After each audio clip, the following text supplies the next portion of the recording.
Praise God, praise God. Today I am sharing with you about Jacob and Esau.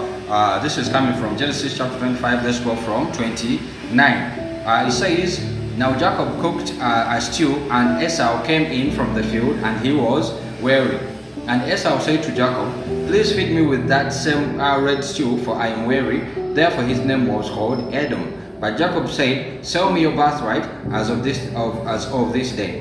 And Esau said, Look, I'm about to die. So what is this birthright to me? Then Jacob said, Swear to me as of this day. So he swore to him and sold his birthright to Jacob. And Jacob gave Esau bread and stew of lentils. Then he ate and drank, arose and went his way.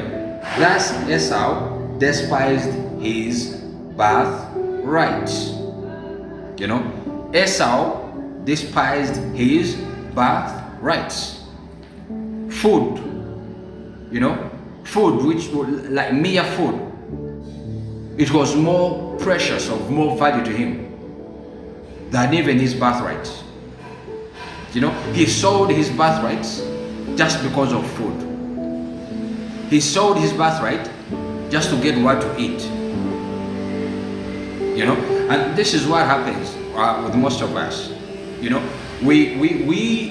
It can be broken down in different aspects.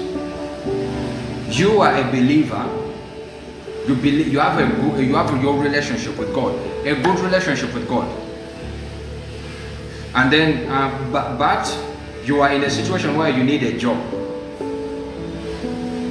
But that person who is giving you a job tells you to abandon your relationship with God for you to get that job. For you to compromise your relationship with God, for you to get that job. And so it happens, like, because you are in a desperate situation, you don't see the value of the relationship with God. You don't see the value of, you don't see anything you are gaining from that relationship with God, and you feel like, what I need right now is the job to fix my issues. Is the job for me to have a salary so that I can be able to pay my bills, so that I can be able to do this and do that. You don't see the value, in the relationship with God. So you exchange your relationship with God for a job, because you are in a desperate situation. It can also happen to girls, because you are desperate for promotion, you compromise. You compromise who you are. You compromise your values, and you sleep with that boss because you want